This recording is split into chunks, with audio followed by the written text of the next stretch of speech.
दोस्तों, भारत अगर केंद्र शासित राज्यों को लेकर के स्वतंत्र राज्यों की बात करें तो लगभग 29 से 30 राज्य हैं। लेकिन पश्चिम बंगाल राजनीति चुनाव परिणाम से पहले, चुनाव परिणाम के बाद वो वहां पर सियासी तूफान रुकने का नाम ही नहीं ले रहा। ममता बनर्जी टीएमसी के भविष्य को लेकर के जो बड़े सवाल उठ खड़े होने, लगातार आपने देखा कि उनके आह्वान पे उनकी बैठकों में विधायकों का नहीं आना, फिर विधायकों के एक बड़ा धड़ा 2/3 बहुमत से टूटकर नए विपक्षी दल या नए को मान्यता देना या असली उन्हीं को बताना, फिर इनके सांसदों को उनके बुलाने, आह्वान पे या धरने पर नहीं आना। क्या कहता है कि चुनाव हारने के बाद ममता बनर्जी बंगाल में इतनी कमजोर हो गई हैं कि जो जीते हुए विधायक या पूर्व जीते हुए सांसद हैं, मौजूदा सांसद हैं, उनको वो बनाए रखने में या पार्टी को बचाए रखने में वो कमजोर साबित हो रही है। और जिस तरह के हालात दिख रहे हैं वो इतने गंभीर बताए जा रहे हैं कि मुख्यमंत्री की कुर्सी गंवाने के बाद ममता बनर्जी अपनी लड़ाई को बचाने की लड़ाई लड़ रही हैं या अपनी पार्टी को, अपने अस्तित्व को बचाने की लड़ाई लड़ रही हैं। आखिर ऐसा क्या है ममता बनर्जी को अपने भतीजे और पार्टी के राष्ट्रीय महासचिव अभिषेक बनर्जी को तय समय से एक दिन पहले दिल्ली भेजना पड़ा, 2 उप महासचिव नियुक्त करना पड़ा, और सरेआम पार्टी के बड़े नेता जब फील्ड में निकल रहे हैं तो दौड़ाए जा रहे हैं, मारे जा रहे हैं, पीटे जा रहे हैं। क्या टीएमसी में विधायकों के बगावत बाद अब सांसदों की भी बगावत होने वाली है? और सबसे बड़ा सवाल क्या है, ऑपरेशन क्राउन प्रिंस वास्तव में टीएमसी को 2 हिस्सों में बांट सकता है? आइए पूरी कहानी समझते हैं। नमस्कार, मैं मनोज मिश्रा, आप देख रहे हैं यूनाइटेड भारत।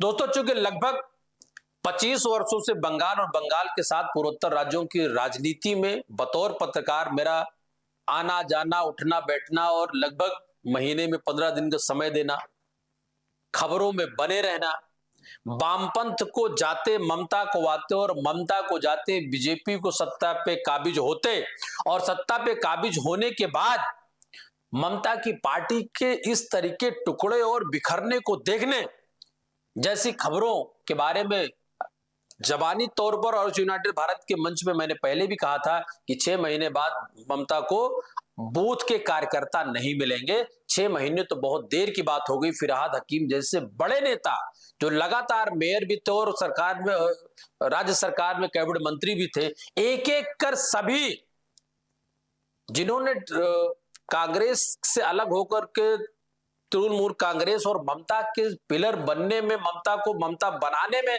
जिनका योगदान रहा, वो क्या अभिषेक बनर्जी के निहित स्वार्थ या बढ़ते हुए कद से जो बारी बारी करके दूर होते गए इस 2026 के चुनाव से पहले, 2021 के चुनाव से पहले, अब क्या पार्टी ही नहीं बचेगी? क्योंकि चर्चा यह है कि क्षेत्रीय दल अगर कांग्रेस के साथ नहीं मिलते हैं तो आने वाले समय में उनको तोड़ना, उनको खत्म करना, और इसके उदाहरण भी कई हैं। चाहे वो हम पूर्व में बात कर लें तो आप देखिए आज अकाली कहाँ है, अकाली दल कहाँ है। हम अगर बात कर लें शिवसेना असली नकली की लड़ाई आप देख ही रहे, और अब टीएमसी को आप देख ही रहे। नीतीश कुमार जैसे कद्दावर नेता को अंततः राज्यसभा मेंबर बन के दिल्ली जाना पड़ा और भारतीय जनता पार्टी का वर्षों पुराना सपना वो पूरा हुआ, उनका मुख्यमंत्री और उनकी सरकार, और अविश्वसनीय परिणाम के बाद। दरअसल सोमवार को दिल्ली में इंडिया गठबंधन की एक अहम बैठक होनी है। इस बैठक में शामिल होने के लिए ममता बनर्जी को रविवार को दिल्ली पहुंचना था। तय कार्यक्रम के अनुसार अभिषेक बनर्जी भी उनके साथ आने वाले थे, लेकिन अचानक रणनीति बदली। अभिषेक बनर्जी को एक दिन पहले ही दिल्ली भेज दिया गया। अब राजनीतिक गलियारों में चर्चा तेज ये है कि सिर्फ इंडिया गठबंधन की बैठक की तैयारी नहीं थी, बल्कि पार्टी के भीतर बढ़ती बगावत को रोकने की जो अंतिम और बड़ी कोशिश होती, उसके लिए टीएमसी पूरे हाथ पैर मार रही, चाहे ममता स्वयं हो या अभिषेक बनर्जी हो। संकट पार्टी के भीतर ही खड़ा हुआ है कि लोग अब रुकने को तैयार नहीं है, ममता को अपना नेता मानने को तैयार नहीं है। और सूत्रों की बात करें तो पश्चिम बंगाल विधानसभा में जो हुआ उसी तरह की स्थिति अब संसद में भी बनने की आशंका जताई जा रही है।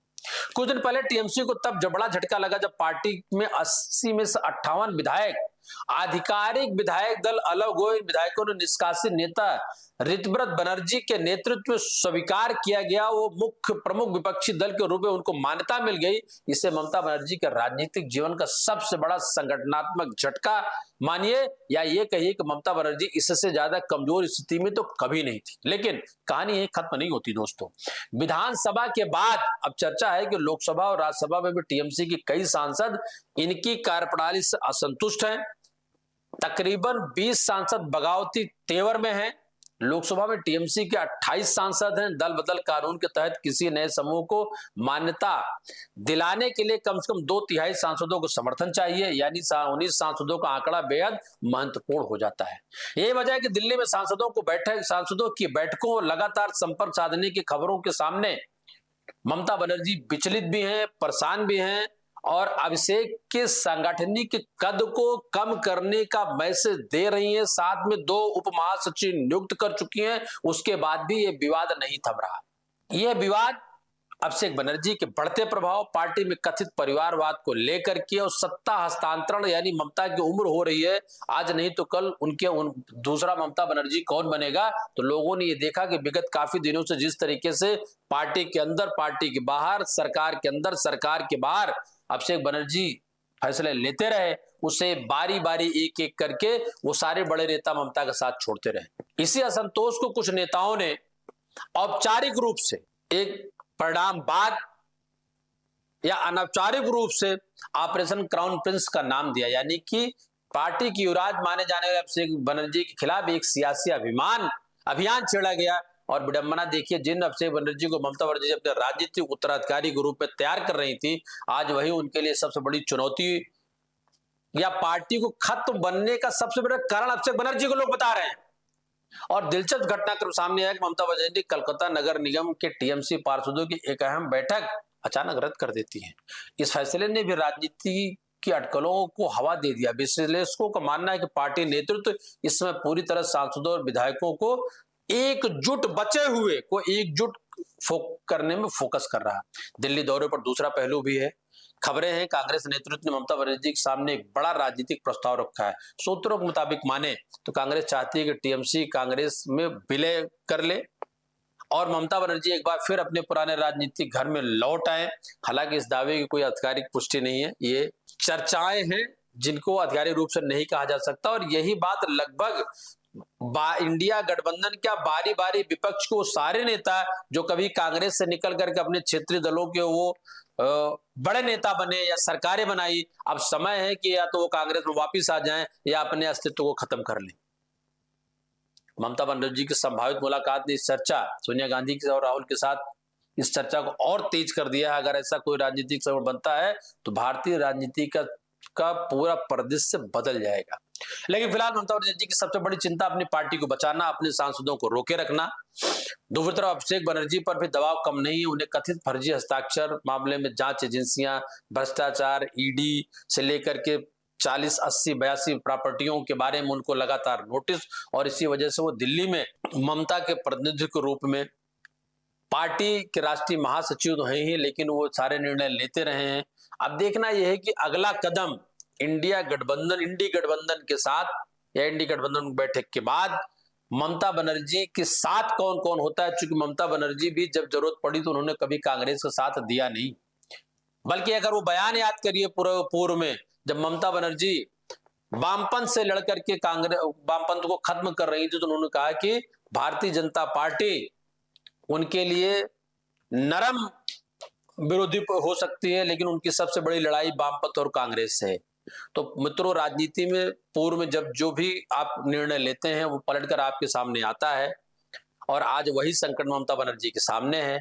और ये सबसे बड़ा सवाल है, ममता बनर्जी क्या अपनी और अपनी पार्टी की इस संकट को बचा पाएंगी, संभाल पाएंगी, टीएमसी को एकजुट करने में कामयाब होंगी, या एक नए अध्याय की शुरुआत होगी। क्योंकि राजनीति में कुछ भी कभी भी कैसे भी हो सकता है। इतिहास गवाह है, जब किसी क्षेत्रीय दल में नेतृत्व को लेकर असंतोष बढ़ा तो असर केवल पार्टी तक सीमित नहीं रहा, बल्कि राज्य की राजनीति भी बदलती है।